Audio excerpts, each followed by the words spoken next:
This week's topic is travel, and for many of us, including myself, that means traveling with a passport that doesn't match your gender identity or even your appearance. I've actually done quite a bit of traveling while transitioning because my girlfriend lives abroad, part of my family lives abroad, a lot of my friends live or have recently moved abroad, and I want to be able to visit all of them. And I do, though traveling with my passport as it is does make the whole experience of traveling a little bit tense sometimes. Before starting HRT, I lived as male for some time already, and in that time I travelled from Japan to Europe and from the Netherlands to the US and back into France and to the UK, and it's never really been a problem. There's sometimes pre-HRT there have initially been times when there was some confusion with people thinking that I'm travelling with my family and then accidentally got a hold of my mother's ticket or my sister's ticket because the name on the ticket is female. Usually when that happened, because it never happens anymore, but usually when that happened, I just told people to take a closer look at my passport. And then sometimes some people would get briefly very, very excited about it, and then you ask for your passport back and they come back down to earth. What I would often do pre-HRT is take an extra set of clothes in my hand baggage and then get changed in the restrooms as soon as I got through customs and got my ticket, so that I could do the actual travel part as male, and then before going through customs in the country of destination, I'd get changed again, and then again when I got through customs. So it was a hassle, but to me at the time it was very much worth it.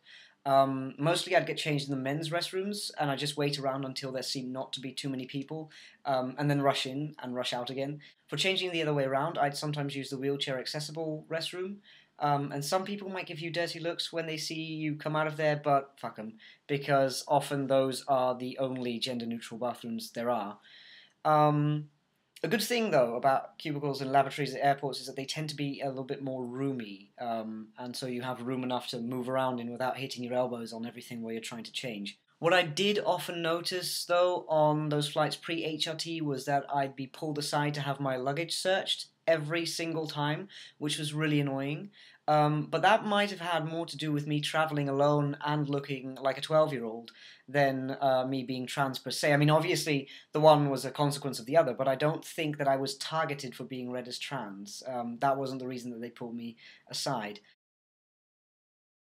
Then, when I started HRT, changing to women's clothing was obviously not going to help get me through customs anymore. So at first I just shave as close as possible and then try to pass myself off as a butch woman at customs. And I always got through without a problem, so I figured maybe I didn't need to jump through hoops and go through all that trouble. So, although I have to say that since I've started HRT, I've been only on European flights, so I don't know if that would be more difficult with transatlantic flights, for instance. These days I don't even bother to shave at all. When traveling to the UK, which I do quite a bit, I feel quite safe doing that because I speak the language well enough to explain what's up with the passport and the ass-backward Dutch law that made it that way. I'll actually sometimes expressly grow a beard when I travel, just because I don't think I should have to jump through hoops in order to have the same access to means of travel as any other person. And I have a letter from my gender clinic stating that I'm trans and will have a male appearance and a female passport. And it's never been a problem so far, and I've never actually had to use that letter, as long as my passport photo is updated to look like me, and because that has been a problem in the past sometimes with my passport photo and my driver's license photo, that people said, I really can't use this to identify you because the photograph doesn't look sufficiently like you anymore. So as long as your passport photo looks like you should be alright. All I get sometimes is some snarky travel assistant scanning the tickets in the departures lounge, then looking at my name, and then looking at my beard, and then going,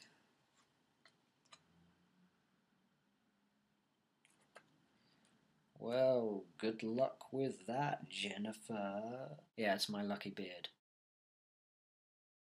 I've never actually had to go through the full body scanner so far, but Benjamin, the Sunday guy, has, and he's done a video about that on his own channel, which I'd recommend you look up if you're curious.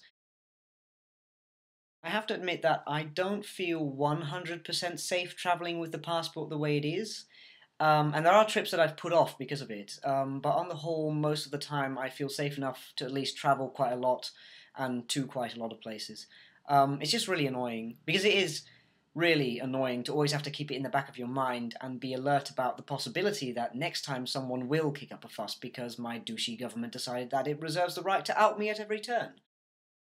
Also, just as a side note, I missed the Life Before Legal Changes video 2 weeks ago because I was right in the middle of a huge Life Before Legal Changes crisis that almost made it so that I couldn't graduate. So I will cover that topic on my own channel in my own special way, which will, of course, feature multiple Alan Rickman impersonations. And I don't want to clutter up this channel with this. It's probably going to be like a 3-part epic because it was a massive crisis. So yeah, that's what I'll be doing on my own channel, and as for this channel, hopefully I'll see you all next week.